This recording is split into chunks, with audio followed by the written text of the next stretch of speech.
Halo semuanya, selamat datang kembali di channel ini. Berjumpa lagi dengan saya Vicky Himpong. Semoga kalian semua selalu dalam keadaan yang sehat.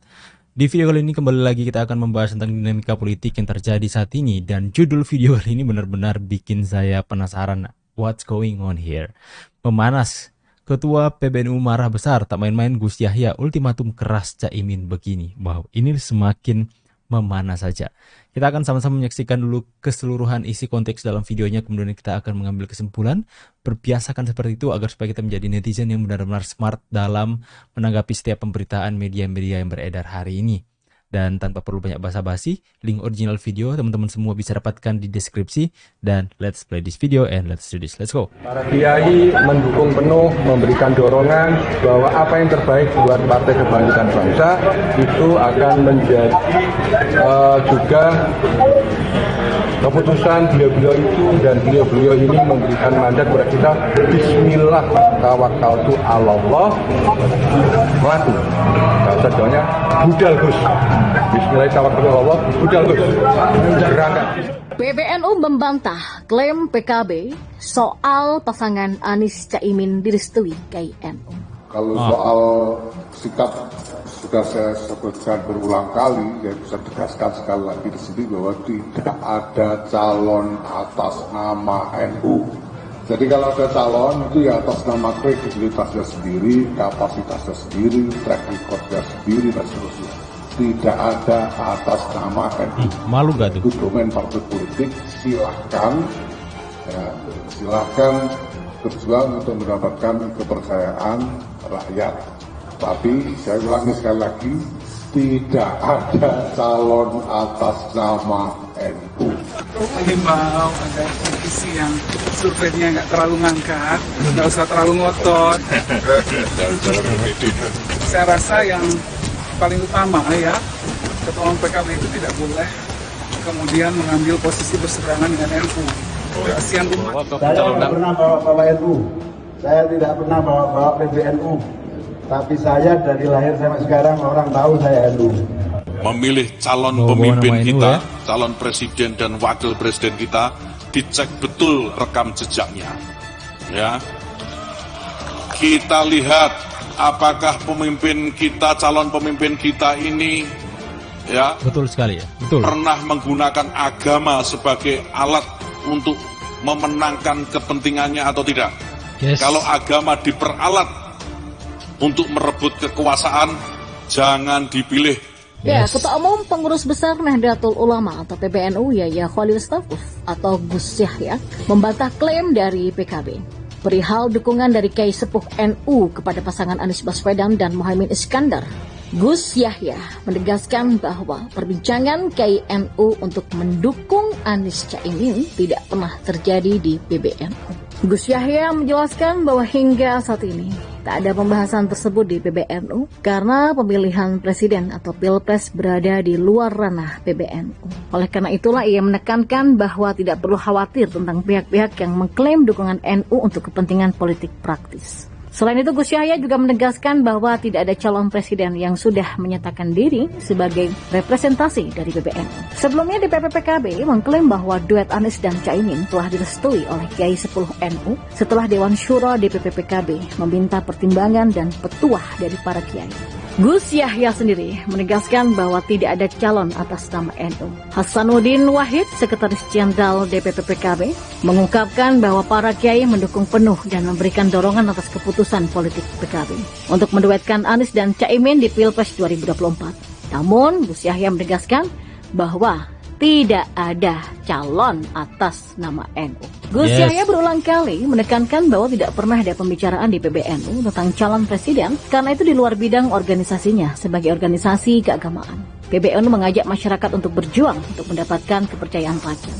Tetapi tidak ada calon yang diakui atas nama NU. Dalam konteks ini, pernyataan Gus Yahya mencerminkan sikap tegas PBNU dalam menjaga independensinya dari urusan politik praktis dan menekankan fokusnya pada urusan keagamaan dan pelayanan kepada masyarakat. Gus Yahya menegaskan bahwa NU tidak punya calon presiden resmi. Dari segala klaim yang menyebut sebaliknya harus dihindari. Jauh sebelum deklarasi Anies Caimin sebagai pasangan capres dan cawapres, sindiran keras yang diarahkan langsung Ketua Umum Partai Kebangkitan Bangsa atau PKB Muhaimin Iskandar datang dari putri Presiden keempat RI Abdurrahman Wahid atau Gus Dur, yaitu Yeni Wahid. Serangan Yeni Wahid ini terkait wacana Muhaimin yang ingin mendampingi Prabowo Subianto sebagai bakal cawapres di 2024. Dalam sebuah pernyataannya, Yeni secara tegas mengatakan keluarga Gus Dur dengan tegas akan menarik diri dan tidak akan mendukung Prabowo jika mengangkat Caimin sebagai cawapresnya. Dia mengungkit dan menyebut perilaku Caimin yang mengkudeta Gus Dur di PKB adalah alasan kuat untuk tidak mendukung Prabowo. Sementara Caimin sendiri malas merespon tudingan Yeni soal kudeta Gus Dur di PKB dulu. Menurut Caimin, konflik lama antara dirinya dengan Gus Dur tak perlu lagi dibahas. Seperti diberitakan sebelumnya, Yeni Wahid mengaku sulit mendukung Prabowo Subianto jika Caimin dipilih sebagai bacawa pres. Yeni Wahid juga menyebut Caimin telah mengkhianati Gus Dur sebagai guru politik. Wes lah, nggak usah dibahas, itu barang lawas kabeh, kata Caimin. Ya, nama Caimin pun santer disebut-sebut akan menjadi bacawa pres mendampingi Prabowo Subianto di Pilpres 2024 mendatang. Kendati demikian, ada sejumlah nama lain yang turut dikaitkan dengan posisi cawapres Prabowo. Satu di antaranya adalah Menteri BUMN Erick Thohir. Prabowo bahkan menunjukkan kedekatannya dengan Erick Thohir pada beberapa kesempatan. Erick Thohir merupakan figur yang didorong Partai Amanat Nasional atau PAN untuk menjadi bacawa pres Prabowo. Sedangkan PKB menginginkan posisi itu ditepati oleh Caimin. Yeni Wahid secara belak-belakan pun enggan mendukung Prabowo Subianto di Pilpres 2024 jika mendampingi Ketua Umum PKB Muhaimin Iskandar alias Caimin. Sebagai seorang putri, Yeni masih merasakan betul luka saat Gus Dur dikudeta dari Partai Kebangkitan Bangsa atau PKB. Kala itu Caimin langsung yang mengkudeta Gus Dur dari Partai Belambang Bola Dunia dan 9 bintang tersebut. Ya susah bagi kami PKB ya, Gus Dur ini terlalu lama, terlalu dalam yang sudah terjadi. Gus Dur itu pendiri partai. Orang yang dikatakan Caimin sebagai guru politiknya malah dikudeta, apalagi rakyat. Susah kan mau pilih pemimpin seperti itu nanti, kata Yeni dalam acara Rosi. Dalam kesempatan itu Yeni pun sekaligus mengakui telah memaafkan Caimin. Namun dalam hal politik tak mudah bagi Yeni untuk kembali duduk bersama Caimin. Oh, Caimin tetap keponakannya Gus Dur. Kalau sebagai saudara saya sudah memaafkan beliau, tapi dalam hal politik nggak bisa hanya sekedar islah berdamai. Yeni pun harus mempertimbangkan sejumlah hal jika ingin bergabung dengan Caimin. Satu di antaranya adalah mempertimbangkan soal kesediaan Caimin kembali ke corak PKB era Gus Dur. Ya, Sekjen Pengurus Besar NU Saifullah Yusuf atau Gus Ipul berkelakar soal rencana deklarasi Anies Baswedan dan Muhaimin Iskandar sebagai pasangan yang akan masuk gelanggang pemilihan presiden 2024. Gus Ipul. Oke guys ya, jadi dalam video tersebut ada satu perkataan Gus Yahya yang benar-benar terkena dan saya harus sampaikan lagi. Yang dimana benar sekali yang disampaikan untuk memilih pemimpin. Kita bukan di era di tahun 2000-an ya, di tahun 90-an ya, ataupun 2000 sampai 2010. Kita bukan di era itu lagi, tapi kita ada di era modern yang benar-benar kita bisa mengakses dengan bebas internet dan kita bisa melihat rekam jejak seseorang, apalagi calon pemimpin kita. Jadi benar yang dikatakan oleh Pak Gus Yahya, di mana kita harus melihat rekam jejak calon pemimpin kita agar supaya kita benar-benar tidak salah pilih.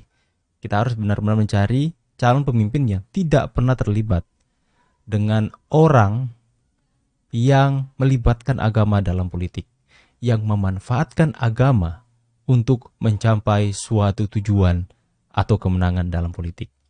Itu benar-benar adalah hal yang fatal dan fundamental yang harus benar-benar kita jaga. Kita lihat, ya, jangan pernah sangkut pautkan agama dengan politik. Itu akan menjadi politisasi agama nantinya. Akan terjadi perpecahan dalam umat mungkin dan sebagainya. Jadi benar-benar yang dikatakan oleh Gus Yahya di sana. Kemudian Caimin, kemudian ya sejarah, kemudian berita-berita tentang sejarah, kemudian lagi-lagi diangkat tentang bagaimana Mbak Yeni Wahid mengatakan gurunya saja dikudeta apalagi rakyatnya. Kalian bisa memberikan tanggapan kalian sendiri, tulis di kolom komentar pendapat kalian tentang dinamika yang terjadi. Semuanya terlihat sangat cair, sangat penuh dengan dinamika dan bisa saja berubah kapanpun. Itulah politik yang terjadi. Akan tetapi satu yang saya tidak setuju pernyataan dari kubunya Anies dan Caimin, di mana mengatakan bahwa ya pengkhianatan adalah sebuah bagian dari dinamika dalam politik. Itu dinamika dari mana? Pengkhianatannya. Saya nggak habis pikir. Kalian bisa tulis pendapat kalian di kolom komentar. Saya Vicky Himpung pamit. See you and God bless. Bye guys.